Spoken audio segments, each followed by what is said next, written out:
하나님 말씀 사도행전 17장 16절에서 21절까지의 말씀입니다. 사도행전 17장 16절에서 21절까지의 말씀입니다. 한 절씩 교독합니다.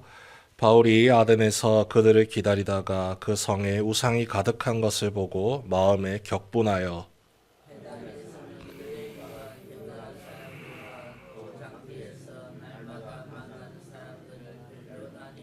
어떤 에피쿠로스와 스토아 철학자들도 바울과 쟁론할세 어떤 사람은 이르되 이 말쟁이가 무슨 말을 하고자 하느냐 하고 어떤 사람은 이르되 이방 신들을 전하는 사람인가 보다 하니 이는 바울이 예수의 부활을 전하기 때문이로라.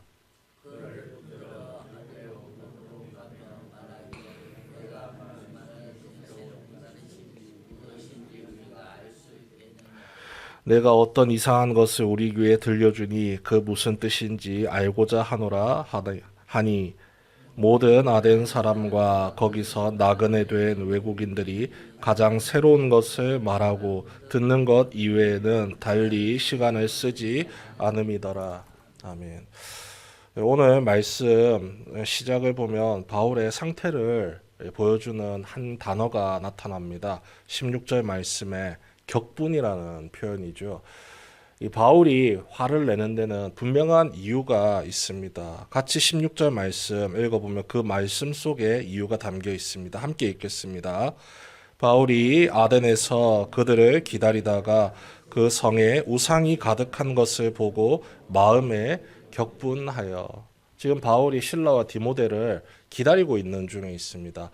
같이 도착해서 함께 복음을 전파하려고 기다리는 중에 아덴 성에서 그 성이 어떠한 환경 속에 놓여 있는지를 자세히 살펴볼 수 있는 기회를 얻었습니다.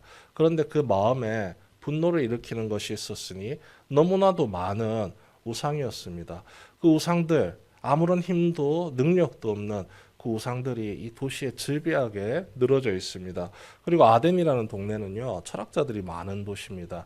많은 생각과 많은 대화를 나누고 사람의 지성이 가장 최고조로 치솟아 있는 이 도시에서 이 지성과는 반대되는 이 우상들이 가득한 모습을 보니 이 아덴 사람들의 영적 무감각에 대해서 이 바울이 화가 났던 것입니다. 격분한 상태에 있습니다.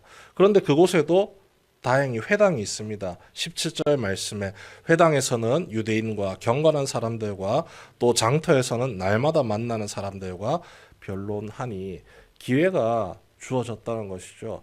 회당이 있으니 그곳에서 말씀을 강론하고 또 수많은 사람들과 만날 수 있는 길거리에서 또 수많은 사람들을 붙잡고 함께 대화를 나누면서 예수의 복음을 열심히 전했다는 겁니다. 복음을 전하는 것은 참 좋은 일입니다. 그런데 그 복음을 전하는 상태가 분노에 사로잡힌 상태에서 복음을 전했다는 것이 문제죠. 이 아덴에 철학자들이 나옵니다. 에피쿠로스, 스토아 철학자들. 아무리 말을 전해도 대화가 통하지 않습니다. 그들은 그들만의 정신세계를 잘 구축해 놓았거든요. 복음을 전하는데 그 복음을 전하는 과정 속에서 그들이 도리어 바울에게 딴지를 걸기 시작합니다. 이 무슨 말을 하는지 말쟁이가 이 뭐라 떠드는 소리는 많은데 무슨 말을 하는지 나는 도저히 모르겠다. 이렇게 치부하고 넘어가는 사람도 있고 이 사람이 자기가 믿는 신에 대해서 지금 우리를 가르치려 하나 보다. 이렇게 이야기하는 사람도 있습니다. 그런데 그 이전까지의 복음 전파의 상황을 보면요. 전혀 다른 반응입니다. 바울이 회당에 모여서 예수의 복음을 증거할 때 적지 않은 사람들이 바울의 말을 듣고 복음을 받아들였다고 했습니다. 복음을 믿었다라고 했습니다. 예수 그리스도를 믿고 그 삶의 변화가 일어났다고 이야기를 하는데 여기에서는 그런 변화가 전혀 일어나질 않습니다. 막바지에 이르러서야 겨우 몇 사람이 복음을 받아들이고 그 삶의 변화가 일어나는 것을 잠깐 보여줄 뿐입니다. 그 모든 영향 중에 중심에 이 격분의 상태가 놓여 있다는 것이죠. 바울이 복음을 전할 때 항상 성경에서 나타났던 구절들이 있습니다.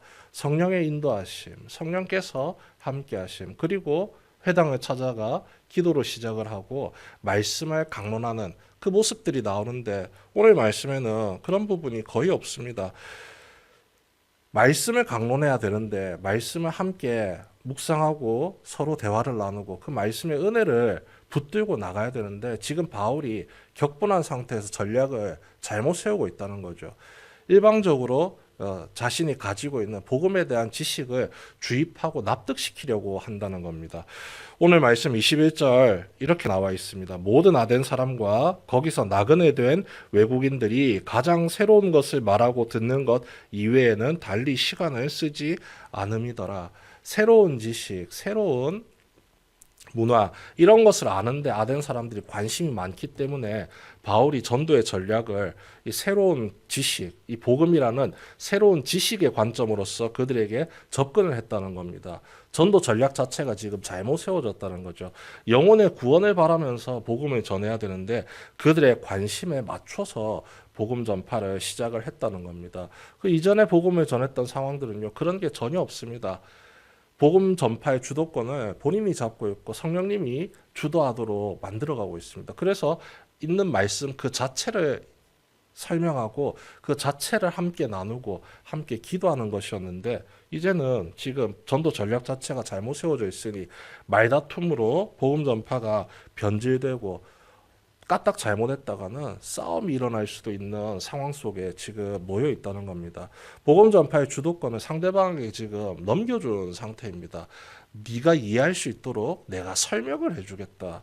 전혀 그럴 필요가 없습니다. 복음 그 자체에 능력이 있습니다. 성령님의 인도하심의 은혜가 그 복음 안에 담겨 있습니다.